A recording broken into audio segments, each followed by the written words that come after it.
Partnerem dzisiejszego odcinka jest Yokohama, japoński producent opon premium.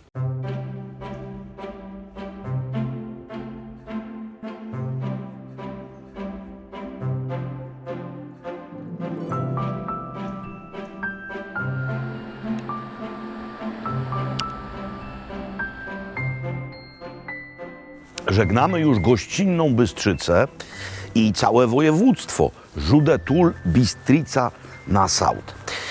Gwoli ścisłości i by oddać hołd historii, trzeba wymienić wszystkie historyczne nazwy tego miasta. Bistrica po rumuńsku, po węgiersku Beszterce, a po niemiecku Bistritz. No i polska nazwa.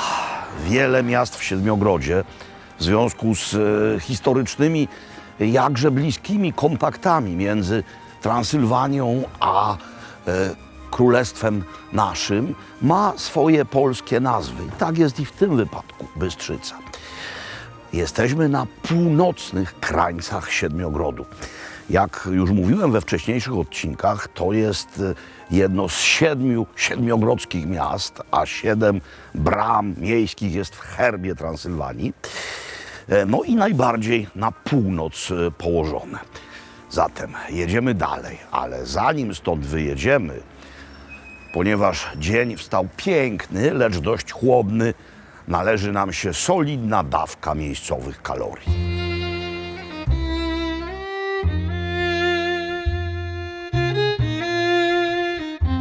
My spacerowaliśmy po mieście, a tutaj odbywał się wstępny proces gotowania, ponieważ to jest zupa. Zupa, która się nazywa ciorba de porc cu tarchon, czyli zupa z wieprzowiny z estragonem.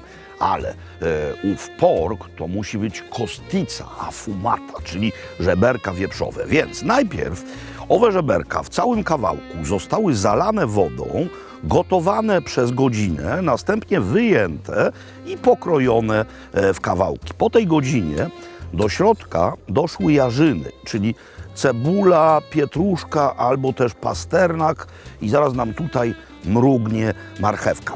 Oczywiście można to zrobić w sposób elegancki bardziej, czyli pokroić mięso w drobniejsze kawałeczki. Można również jarzyny od razu pokroić w kawałeczki, ale one się razem z tym mięsem gotowały kolejne 40 minut, więc tak naprawdę one mają tylko oddać smak wywarowi.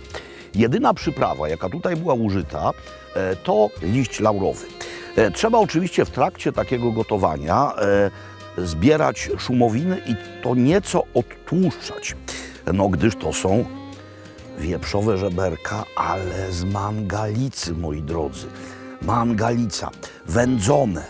I chodzi o ten smak wędzenia, którym wywar powinien przejść.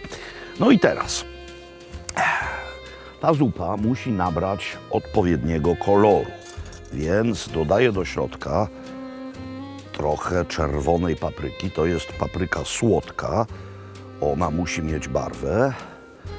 Odrobinkę soli i pieprzu.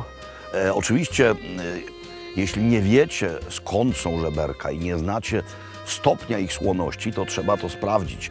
Zdarza się, że coś takiego może być za słone. Wtedy trzeba zagotować, odlać pierwszą wodę i ponownie napełnić to wodą, żeby za słone nie było. Trochę soli i trochę pieprzu czarnego. I co teraz? Teraz w zasadzie zaczekamy, aż to zacznie bulbać i będziemy robić kolejne rzeczy. Gotuje się przepięknie, więc najpierw spójrzcie, jak to wspaniale wygląda, a potem możecie zobaczyć to, co mam za sobą. To jest rzeka Bystrzyca, znana Wam z poprzedniego odcinka również jako to wspaniałe spiętrzenie, jezioro Kolibica. Tak, miasto wiedzie swoją nazwę od rzeki. Odkładam pokrywkę i teraz niech to się jeszcze gotuje parę minut, ale musi się gotować z tym. To trzeba dozować, gdyż to jest niezwykle silny ocet. Czy dodacie tutaj łagodnego octu winnego, czy też mocnego octu spirytusowego, to nie ma znaczenia. Wszakże spirytusowego znacznie mniej. Dobra, i teraz to sobie dochodzi. A ja się muszę zająć pewnego rodzaju zagęszczaczem, sosem, który to wykończy. To jest świeży estragon.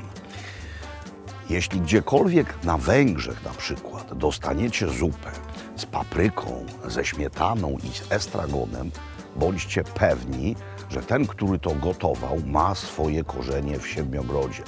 Bowiem tarchon, mówiąc po rumuńsku, estragon, mówiąc po polsku, jest tutejszą arcyważną przyprawą. Nie wiemy, dlaczego tak się stało, no bo u nas estragon jest bardzo mało popularny. Okej, we Francji jest, ale już na przykład we Włoszech niekoniecznie, a tutaj estragon to jest rzecz obowiązkowa. Jeśli nie macie świeżego estragonu, rzecz jasna, można użyć suszonego, ale taki świeży będzie najlepszy i potrzebuję trochę listków tegoż, gdyż te listki będę musiał posiekać. Ależ to intensywnie, wspaniale pachnie, tak. Trzeba wrócić do estragonu, a ta kombinacja bez estragonu nie miałaby naprawdę żadnego, ale to żadnego sensu. Jeśli spróbujecie takowej zupy, to zrozumiecie, dlaczego tak jest. Więc jeszcze zbieram trochę estragonowych listków. Pamiętajcie, że to jest przyprawa wielce aromatyczna, bardzo mocne zioło. I teraz to trzeba troszeczkę przesiekać. Potrzebne teraz będzie osobne naczynie. Estragon do środka, jak się Wam go nie chce siekać, nie siekajcie. Nie musi być siekany, ale musi być wymieszany z kolejnymi dwoma rzeczami. Tutaj mam miejscową, absolutnie genialną śmietanę. Ona, zobaczcie, w ogóle sama nie wypływa. Ona się trzyma naczynia. Więc teraz ową śmietanę trzeba wymieszać z estragonem, z dwoma żółtkami i z odrobiną soli.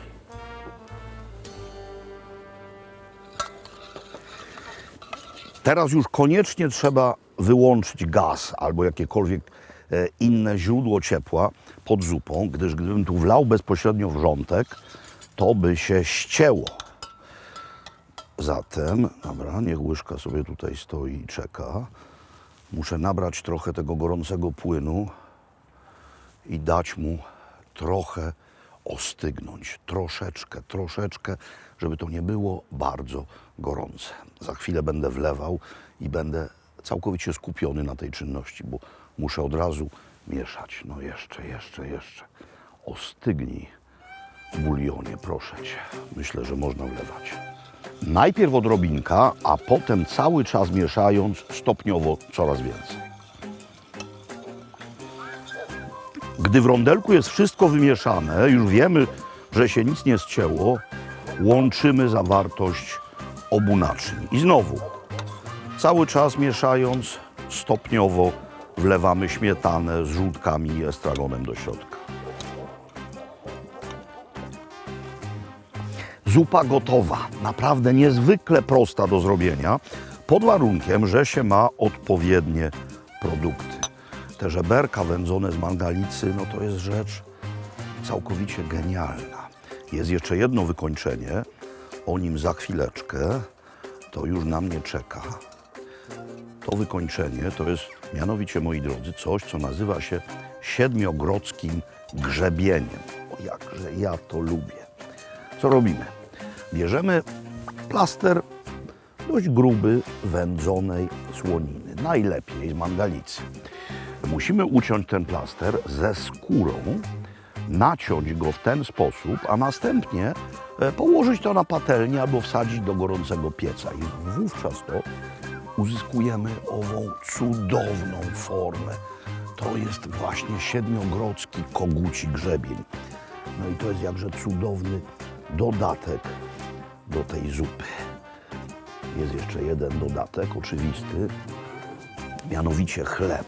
Tak, to jest dość solidna dawka kalorii, ale powiadam Wam, jak się czymś takim rozpocznie dzień, albo nawet zakończy, albo też zje to w środku dnia, to człowiek tryska szczęściem, ale to dobre. Jeszcze trochę płynu. On jest delikatnie kwaśny od octu i śmietany. Jest pachnący i smakujący estragonem, ale bez przesady. No i to jest po prostu dzieło kompletne, dzieło wybitne, dzieło siedmiogrodzkie. Transylwanię należy zwiedzać niespiesznie i uważnie. I zarazem pamiętać, że prawdziwe perły mogą znajdować się na całkowitym niemal odludziu. Tam w dole jest główna droga i Bystrzyca jest niedaleko stąd. A tutaj jesteśmy we wsi, która nazywa się po rumuńsku Herina, po węgiersku Harina, a po niemiecku Mensdorf. I co mamy na wzgórzu nad wsią? Mamy mianowicie jeden z najwspanialszych przykładów sakralnej architektury romańskiej, czyli z czasów przedgotyckich. I to nie tylko w całym Siedmiogrodzie, nie tylko w całej Rumunii, ale również w tej części Europy. Ową bazylikę, bo to jest właśnie bazylika, zaczęto wznosić w roku 1200. Stąd też jej masywna i obronna również forma, gdyż to były czasy najazdów mongolskich. No i zobaczcie, jakie bogactwo romańskich szczegółów. Mamy owe na dole, niżej, owe podwójne romańskie okna, czyli biforia, a na górze potrójne, triforia. Triforium w Krakowie jest tylko w jednym miejscu, w kościele świętego Andrzeja, a tutaj proszę, co dookoła? Dookoła tu sad, góry, żadnych niemal budynków i takie coś sobie stoi. Zamknięte, ale jest numer telefonu, można zadzwonić, my tego wszakże nie uczynimy. Jedziemy dalej.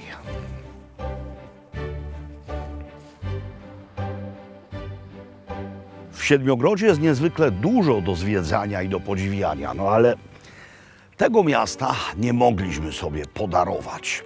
Nie tylko dlatego, że leży na trasie, ale dlatego, że niezwykle chciałem tu przyjechać, gdyż w poprzednich moich siedmiogrodzkich wojażach byłem tu tylko przejazdem. A to jest miejsce, któremu przynajmniej chwilę uwagi należy poświęcić.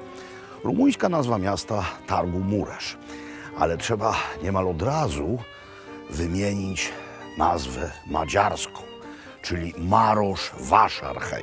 Nazwa saska, która również funkcjonuje, to jest mianowicie Neumarkt am Miereș, jest, jeśli chodzi o historię i kulturę, najmniej ważna. Najmniej ważna w tym sensie, że Maros-Vásárhely to do dzisiaj miejskie centrum węgierskiego, seklerskiego życia w Rumunii. Będę o tym mówił więcej. Na razie chciałbym, żebyście wiedzieli, że na wzgórzu nad miastem wznosi się twierdza.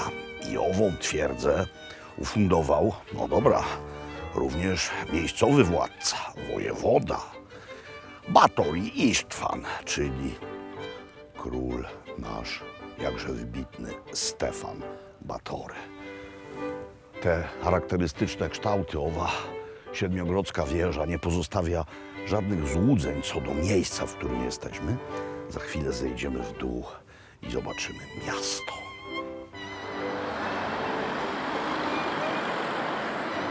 Jak wiecie, po I wojnie światowej wskutek traktatu w Trianon Węgry utraciły również Siedmiogród.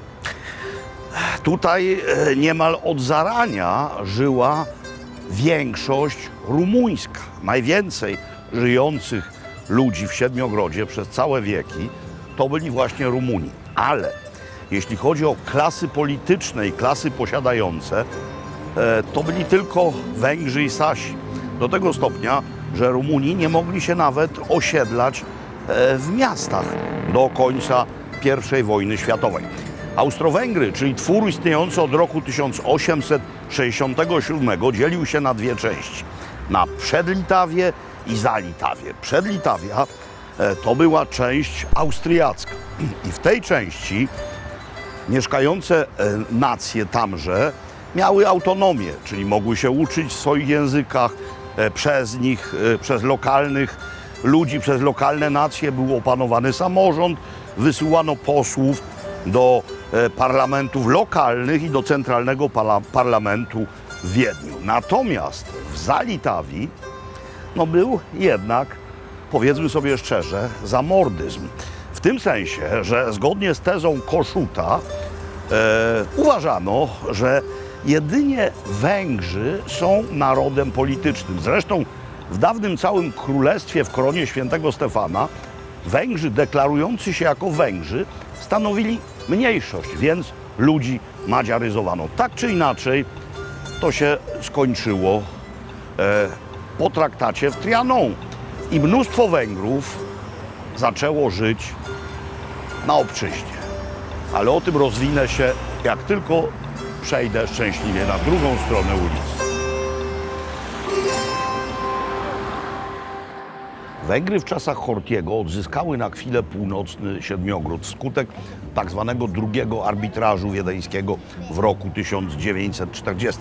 Były wtedy sojusznikiem III Rzeszy i Włoch Mussoliniego. Co ciekawe, Rumunia też była, bo odwróciła sojusze dopiero pod sam koniec II wojny światowej, kiedy to król kazał aresztować marszałka Antonescu. Ale II wojna światowa się skończyła i Transylwania, wel Erdej, wróciła do Rumunii.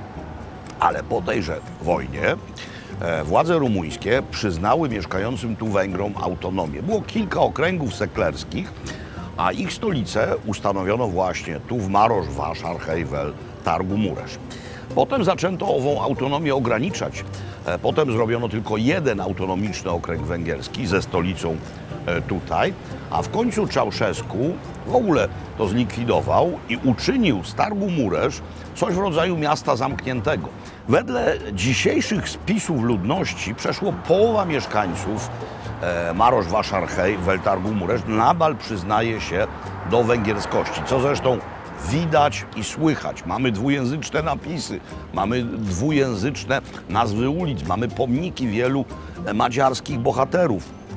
No i mamy również uliczne jedzenie węgierskie. Zacznijmy od tego słonego. To jest langosz.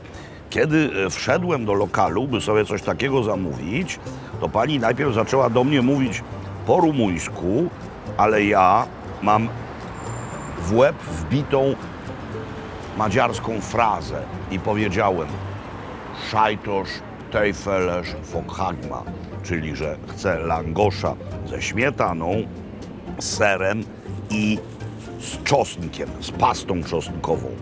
No i pani zaczęła do mnie błyskawicznie mówić po węgiersku, czego szybko pożałowałem i przeszedłem na angielski. Pożałowałem w tym sensie, że poza kilkudziesięcioma słowami kulinarnymi ni w ząb węgierskiego nie rozumiem. Ale mam nie tylko to, mam również tradycyjną, słodką specjalność stąd.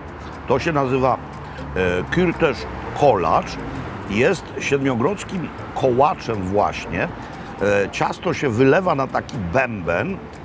Na tym bębnie się obraca trochę jak sękacz, jest pieczone i wedle wersji tradycyjnej jest to posypywane zmielonymi orzechami i posypywane cukrem. Ale najpierw sajtos tejfeles fokhagma.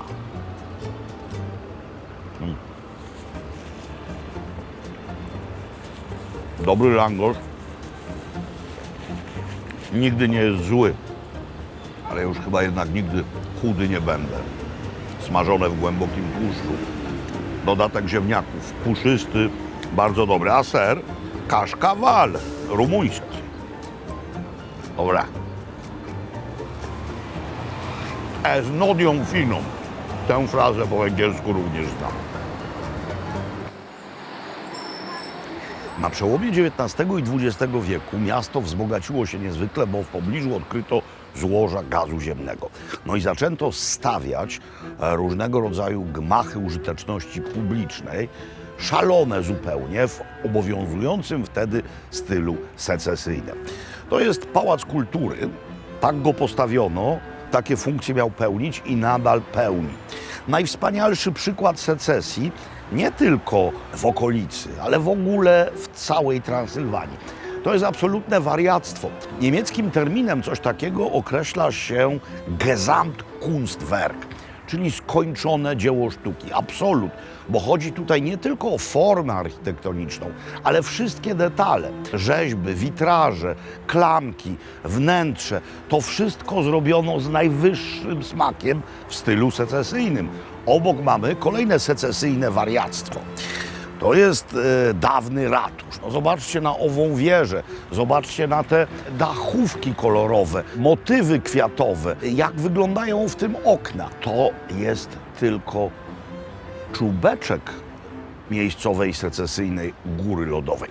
A za chwilę przeniesiemy się przed sam ratusz, by zobaczyć coś z epoki nieco późniejszej. Minęło raptem 20 parę lat i wkraczamy do jakże innej epoki. Czas owej rozbuchanej secesji przełomu wieków się definitywnie skończył. Mamy rok 1924. Rzymem i całą Italią rządzi Mussolini po udanym marszu na Rzym. I właśnie w tymże roku Rzym wysyła rzeźbę przedstawiającą wilczycę kapitolińską, która karmi Romulusa i Remusa. To ma być niejako certyfikat łacińskości Rumunów, no bo przecież Rumuni od Daków się wywodzą, no i są łacinnikami. No więc taka rzecz jest ochoczo przyjmowana w Rumunii, zwłaszcza w miejscach, w których to Rumuni nie stanowią większości, tak jak tutaj, mówię o mieście, nie o całym Siedmiogrodzie. No i nie tylko to przyszło do tego miasta, to jest w paru innych rumuńskich miastach. Gdyby spojrzeć na to od tamtej strony, nie widząc owego jakże charakterystycznego secesyjnego budynku, to moglibyśmy pomyśleć, że jesteśmy w Rzymie. Nie jesteśmy. Jesteśmy cały czas w Targum Muresz. Kącik partnerski. Partnerem dzisiejszego odcinka, a także partnerem całej naszej samochodowej, jakże intensywnej rumuńskiej eskapady jest firma Yokohama. Od przeszło 100 lat dostarczająca na rynek motoryzacyjny opony, które słyną z bezpieczeństwa, niezawodności. Te opony, które mam w tej chwili założone, to jest seria o nazwie Advan, stworzone do aut o bardziej sportowym charakterze. No i to właśnie jest coś dla takich, którzy czasami lubią odrobinę docisnąć. To auto nie wygląda na sportowe, ale ma bardzo dobre osiągi. No i to jest właśnie wprost doświadczenie, które zostało przeniesione do konstrukcji cywilnych, w cudzysłowie, opon z tak zwanego motosportu. Bowiem Yokohama aktywnie uczestniczy w rywalizacji sportowej.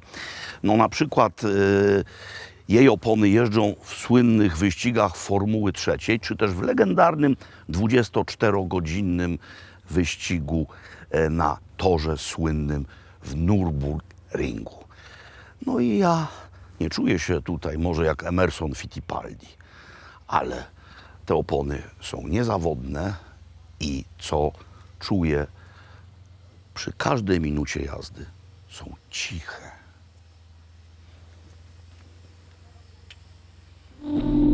Koniec kącika partnerskiego. Przepięknie się jedzie przez Siedmiogród. No nie jest to podróż zbyt spieszna, no ale też niezwykle mało tutaj dwupasmówek, drogi kręte, często górskie, przełęcze, a jak nie to wioski bardzo rozległe, długie, bardzo często ze średniowiecznym układem jezdni, ulicówką tak zwaną. Wioski albo dawne saskie, albo węgierskie, albo rumuńskie, świątynie. No po prostu niezwykle przyjemna, edukacyjna podróż.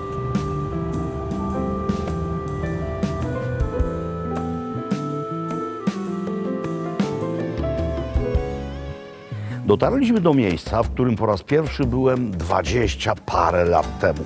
Wówczas podróżowałem bez planu, bez przygotowania. No nie przygotowywałem się, gdyż nie wiedziałem, gdzie dotrę. I trafiłem właśnie tutaj, no i zwariowałem ze szczęścia, gdyż rzadko zdarza się widzieć takowe cuda. To jest miejsce porównywalne tylko z francuskim Carcassonne. Moim skromnym zdaniem, a nie tylko moim, jest to jedno z najwspanialszych historycznych miast całej Europy Środkowej i Europy w ogóle. No więc teraz pora wymienić wreszcie jego nazwy. 3. Zacznijmy od rumuńskiej, Sighișoara. Teraz nazwa saska niemiecka, Szesburg. A teraz nazwa węgierska, Szegeszwar. Tam idziemy. Skąd porównania do Carcassonne? No stąd, że tak samo jak owo francuskie słynne miasto, Sighișoara jest cytadelą położoną na wzgórzu. Większość tego, co mamy wokół siebie, większość tej architektonicznej materii pochodzi z czasów średniowiecza i renesansu. Późniejsze wstawki są dość rzadkie. Teraz 3 nazwy, no jak to w Siedmiogrodzie. No więc jeśli chodzi o rumuńskość, to na przykład tutaj właśnie swój dom, swoją siedzibę miał słynny Vlad Dracul, ojciec jeszcze słynniejszego Vlada Tepesza, zwanego Drakulą. Ale miasto postawili Sasi. To była taka saska forteca na wzgórzu. No ale również Węgrzy nie są w tej układance bez znaczenia. Dla Węgrów jest to miejsce symboliczne, ale o tym za chwilę pozwólcie. Jak wszyscy doskonale wiemy, w roku 1848 na Węgrzech wybuchło powstanie antyhabsburskie. Rok później, właśnie tutaj, pod Sighișoarą, pod Szegeszwarem, wojska węgierskie, dowodzone zresztą przez generała Józefa Bema, poniosły klęskę w starciu z armią carską, wezwaną na pomoc przez młodego wówczas cesarza Franca Józefa. W tej bitwie zginął słynny i wielki węgierski poeta Sándor Petőfi. Nasz odbiór owego madziarskiego zrywu jest w zasadzie tożsamy z odbiorem węgierskim. Walka o wolność, walka z uciskiem. Ale są sprawy, na które warto czasami spojrzeć z 2 stron. Bo to właśnie wtedy, w roku 1848, sformułowano program węgierskiego nacjonalizmu, który głosił m.in., że pełnoprawnym obywatelem Królestwa Węgier, korony świętego Stefana, może być tylko ten, kto mówi po węgiersku. Co to oznaczało dla mieszkających w tym państwie Słowaków, Serbów, Rusinów, Chorwatów, Rumunów? Oznaczało to madziaryzację. W stłumieniu owego powstania uczestniczyli również dość ochoczo Chorwaci pod wodzą Bana Jelačića. Czy dlatego, że kochali Wiedeń? Nie, chodziło o to, że to właśnie wówczas Węgrzy powiedzieli, a mieli z Chorwacją unię personalną, bardzo długotrwającą, powiedzieli, nie będziemy więcej z wami korespondować po łacinie, bo było tak, że parlament w Budzie po węgiersku obradował, Sabor w Zagrzebiu po chorwacku, a między tymi parlamentami korespondencję wysyłano w języku neutralnym, czyli po łacinie. Nie, panowie, macie do nas pisać po węgiersku, bo wszyscy jesteśmy Węgrami. Wszystko jedno, kim się urodziliśmy.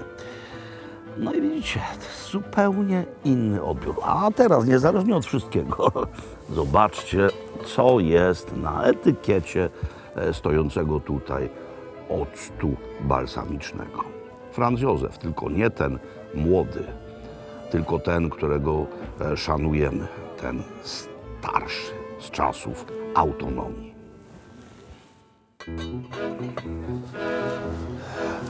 Wiem doskonale, że dzisiejszy odcinek jest naładowany historią i więcej jest o historii niż o kulinariach jako takich. No dobra, o kulinariach trochę było i jeszcze będzie, ale historia tu być musi, bo nie da się zrozumieć tego, co wokół, nie da się zrozumieć losów Transylwanii bez historii. Było o Rumunach, było o Węgrach, teraz o Sasach. Skąd się tu wzięli i kiedy się po raz pierwszy pojawili? Sprowadzili ich królowie węgierscy, ale pierwsza fala osadnictwa to jeszcze przed najazdami tatarskimi. XII wiek, ta znacznie większa po nich, czyli wiek XIII. I tak mieszkali tutaj przez całe stulecia. Budowali wspaniałe miasta, takie jak to, ale również mieszkali w wioskach. Zresztą do dzisiaj, jak się jedzie przez siedmiogrodzkie wioski, to widać po architekturze, czy to była wioska kiedyś postawiona przez Rumunów, przez Sasów, czy też przez Węgrów. No i wszystko było dobrze, nawet kiedy Rumunia uzyskała zwierzchność nad Siedmiogrodem po I wojnie światowej. Sasi w Alba Iulia niejako zgłosili aklamację do uczestnictwa w życiu państwa rumuńskiego. Tragedia zaczęła się po dojściu Hitlera do władzy. Rumunia z racji paktu Ribbentrop-Mołotow i z racji agresywnej polityki Stalina stała się sojusznikiem III Rzeszy. I wielu Sasów zgłosiło akces do różnych hitlerowskich, niemieckich formacji zbrojnych, również do SS. Herta Miller, saska, rumuńska noblistka, stąd poczytajcie o tym, jest tam bardzo dużo. No a potem już tragedia, komunizm, wejście Armii Czerwonej, zsyłki na Sybir. Potem Czałszewsku sprzedawał swoich Sasów do RFN-u, do F-u, jak chciałby się powiedzieć. Dostawał za to wymierne pieniądze. A potem upadek komunizmu, no i ci, którzy mogli i jeszcze tu zostali, wyjechali do Niemiec. Została tutaj Sasów garstka. Są, ale jest ich bardzo niewielu. Ale pozostawili po sobie doprawdy niezwykłe dziedzictwo. Jak widzicie, moi drodzy, nie chodzimy tutaj od zabytku do zabytku i nie opowiadamy wam o kościołach i poszczególnych innych niezwykle wartościowych miejscach, bo to zajęłoby nam parę dni. Głównie chodzi mi o to, by was niejako zanęcić, by wam, tym wszystkim, którzy jeszcze nie byliście w Sighiszoarze, pokazać, że zarówno to miasto, jak i w ogóle cały Siedmiogród to jest prawdziwa skarbnica piękna historii i niezwykłych rzeczy. W tej chwili moja uwaga skupia się na tym, gdzie zjeść. Chodzimy, czytamy, wystawione na zewnątrz jadłospisy i za chwilę zajmiemy się zawartością stołu. Ale uliczka! O, jest ciorba de burta, jest ciorba de fasole, sarmale cu mamaliga, paprikasz din piept de puj cu hribisz i mamaliga. Wiem, co to jest. Wydaje się, że mają tu wszystko, czego pragnę. Idziemy. Miejsce nazywa się Von Graf. Jest to niewielka restauracja działająca przy pensjonacie. Tutaj w samym jądrze miasta, w obrębie Cytadeli, jest takich miejsc naprawdę sporo. Ale akurat to, jak sprawdziliśmy, cieszy się bardzo dobrą opinią. I co najważniejsze, ma w swoim, jak już widzieliście, przegląd menu, w swoim zestawie lokalną kuchnię, bo są też miejsca z kuchnią włoską, z hamburgerami, ale przecież nie o to nam chodzi. Chodzi nam o to, co ta ziemia daje. Są tu też miejsca, które mają potrawy saskie, mają potrawy węgierskie. No i trochę węgierskości będzie w wypadku tego dania. To jest paprykarz.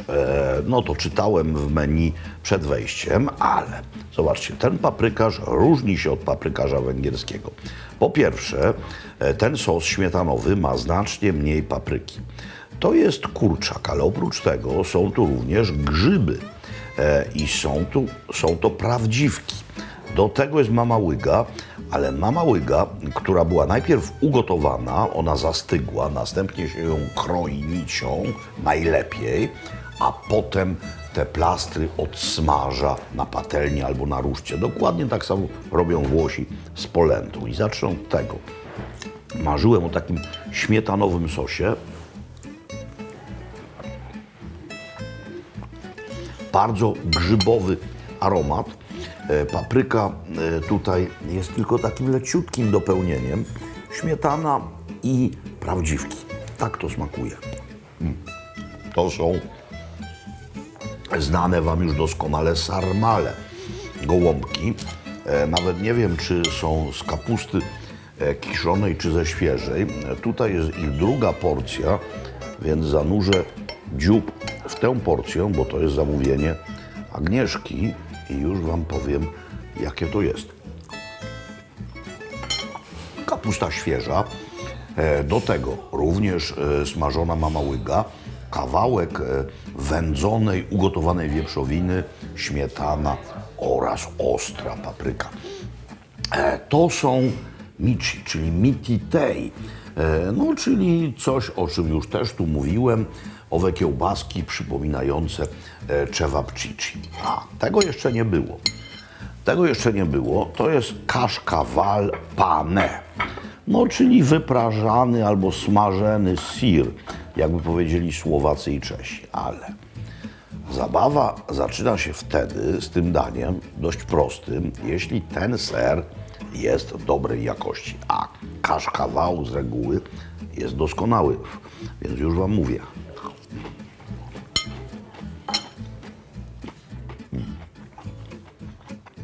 Tak, to jest super. Do tego odrobina czerwonego wina, Rara Niagara, tak się nazywa ten szczep.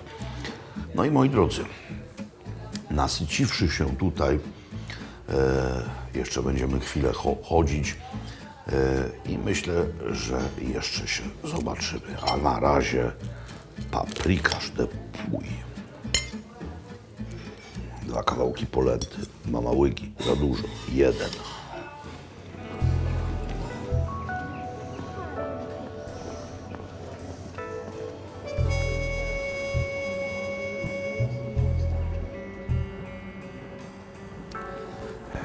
Miejsc noclegowych jest tutaj naprawdę sporo i wiele z nich to są miejsca naprawdę fantastyczne. No, zobaczycie za chwilę, gdzie będę spał. To jest dom z XVII wieku, pensjonat. Ogromna brama, którą gdy ją otworzyć na oścież, to można do środka na dziedziniec było wjeżdżać końmi. Przepiękne belkowanie, a nasz pokój jest kawałeczek stąd, tu na pięterku.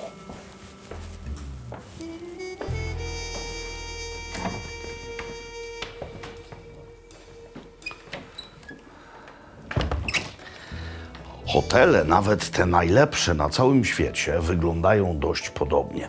A tutaj mamy wnętrze dawnego saskiego domu z wieloma zachowanymi detalami. Stare mury, stare meble, no i coś, co wisi na ścianie. To jest dawna saska nakatka. Siebenbürgen süße Heimat, czyli Siedmiogród, słodka ojczyzna. Słodka dla wszystkich.